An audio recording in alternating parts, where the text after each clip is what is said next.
we've gotten up to a point in America where a lot of words have lost all their meaning. And I think it started with the Me Too movement because now grape is it's used so much that it doesn't mean anything. Sexual is used so much it doesn't mean anything.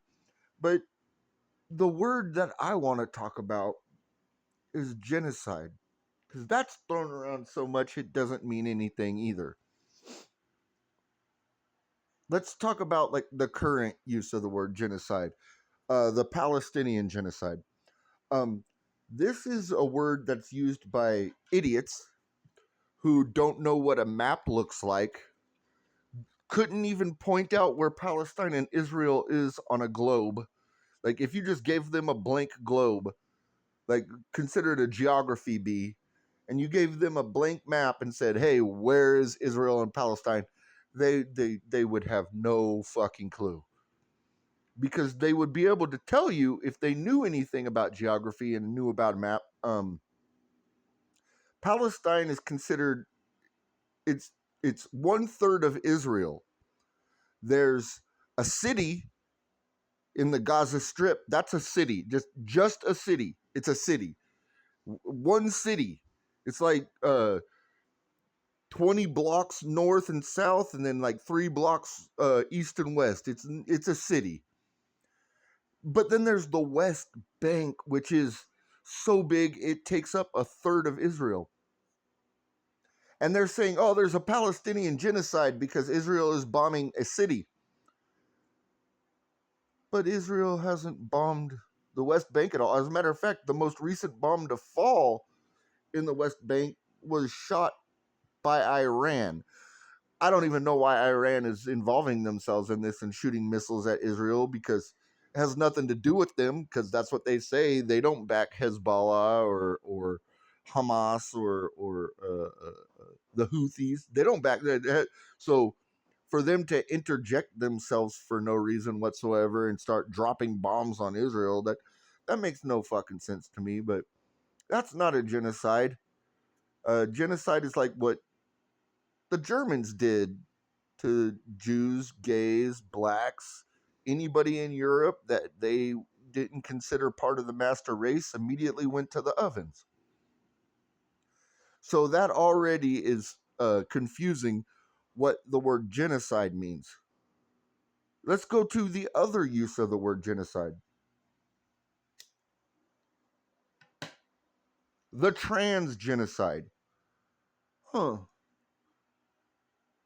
How are trans people dying? Oh, they're killing themselves because they have mental issues? Because they have mental illnesses?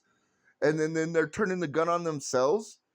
How's that a genocide? How is killing yourself a genocide? That's not a genocide. That's suicide. At least you got the end part of the word right. Side. It's not a genocide. It's a suicide. Trans people are not a culture. They are not a nation. They are not a race. They are mentally ill fucking people that kill themselves. And you want to have the nerve to call it a genocide. Like, let's go back to my uh uh uh my thoughts about Germany during World War II. How many if killing yourself is a genocide, do you think all of the blacks and gays and Jews that the Germans didn't like when they conquered these countries, do you think they just willingly walked into the ovens? They were like, "Oh, yep, it's a genocide. You know what a genocide means? It's time to kill ourselves." No, those people didn't want to die. Words mean nothing anymore. Republican means nothing. Democrat means nothing. Sexist means nothing. Rape means nothing. Racist means nothing. They're used so much over trivial shit that the words do not mean anything anymore. They're used too much. if somebody starts arguing with you or having a better argument than you do, then you just fucking call them all of the fucking key words. You're a homophobe, you're a sexist, you're a racist, and all of us, and then you act like a pit, like uh, what's the old joke? Uh, uh, what's the difference, or what do pigeon playing chess and a liberal have in common? Like, doesn't matter how well you play the game, they'll just shit all over the board and strut around like they won. That's what you guys are doing. You can't have a decent conversation with a liberal anymore because all they're going to do is call you names and scream because they're children. Children. They never grew up. They all have mental like illnesses. We need to bring back poor farms for the homeless and asylums for these fucking mostly crazy ass women, but a lot of crazy ass dudes too that need to get fucking high on lithium and just sit in a wheelchair and listen to some lady play a ukulele. Seriously, we need to bring those things back. The poor farms for the homeless. That way they're off the street. They go to the poor farm.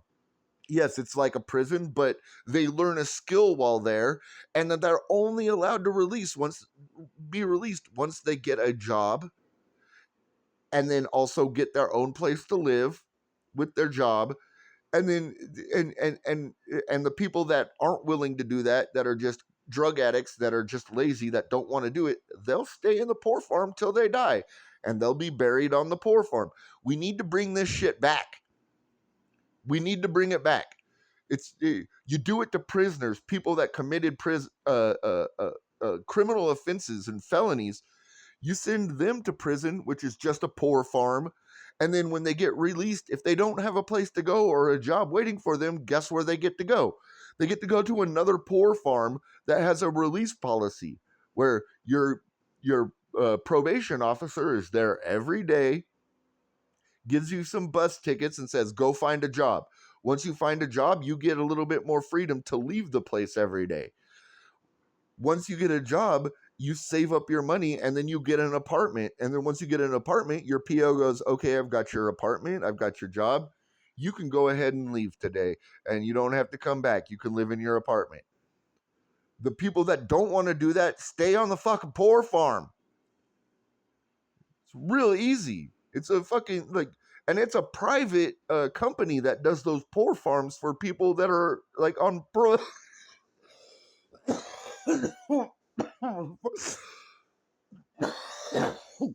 For the people that are on parole. Seriously, we can fix America real quick within like 30 days if we just did these things.